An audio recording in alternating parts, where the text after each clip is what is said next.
Merci de votre fidélité et l'information continue désormais en direct d'Israël avec notre chroniqueur du mardi matin, Yom Tov Kalfon. Bonjour. Bonjour Ilana. Alors on parle ce matin de ce qui se passe avec le Hamas. Des enregistrements de transmission radio entre les terroristes du Hamas prouvent apparemment qu'ils étaient presque à bout au cours de la guerre, faute d'approvisionnement et d'argent. Mais ce qui les a sauvés, en fait, c'est justement l'entrée massive des camions, dites-vous, de la soi-disant aide humanitaire, Yom Tov.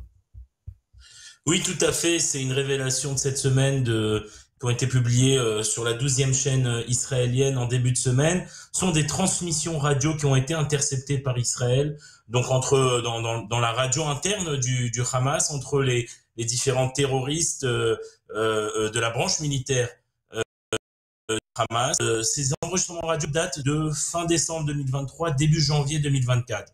C'est-à-dire que nous sommes dans la période peut-être la plus intense de la guerre à Gaza. Et dans ces enregistrements, ces membres du Hamas se plaignent du fait qu'ils n'ont pas d'eau, qu'ils n'ont pas à manger, qu'ils n'ont plus d'argent. Ils se plaignent envers le leadership du Hamas en disant qu'il faut agir à tout prix car ça ne va pas du tout. Et on les entend, ils sont à bout. C'est-à-dire ça s'entend très bien dans l'enregistrement qu'ils sont vraiment à bout, qu'ils n'en peuvent plus. Et malheureusement, à cette même époque, c'est l'époque où l'administration Biden a poussé Israël à autoriser une entrée massive de 250 camions par jour dans le Gaza.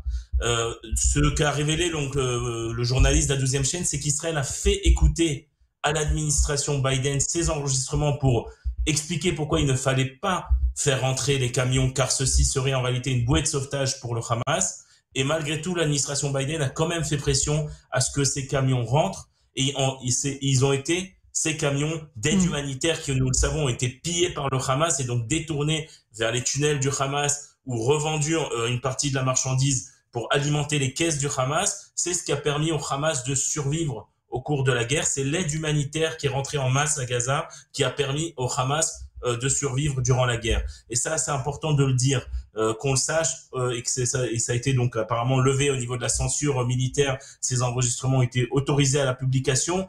On voit bien où on en était. Israël était près du but avec le Hamas, et c'est clairement l'aide humanitaire, l'entrée des camions qui a sauvé le Hamas de la débâcle totale.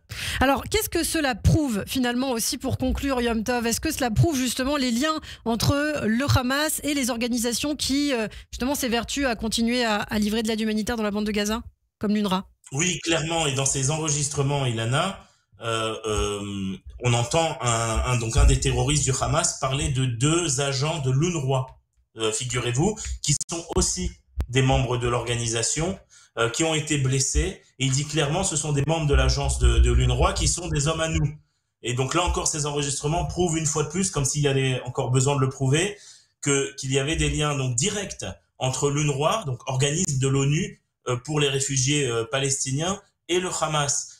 Et donc on voit bien que toute cette nébuleuse, d'une part de l'aide humanitaire, d'autre part des organisations dites humanitaires ou des Nations Unies, qu'en réalité font partie du système du Hamas, du système de l'organisation terroriste. Et en réalité, Israël, on pense qu'Israël fait guerre contre une organisation terroriste, mais en réalité, cette organisation terroriste a des soutiens directs ou indirects dans la communauté internationale, dans les ONG, dans les chancelleries occidentales, qui font, je pense, office d'idiots utiles de ces terroristes islamistes. Et il faut regarder maintenant vers l'avenir, puisque ça nous a permis une perspective vers ce qui s'est passé durant la guerre.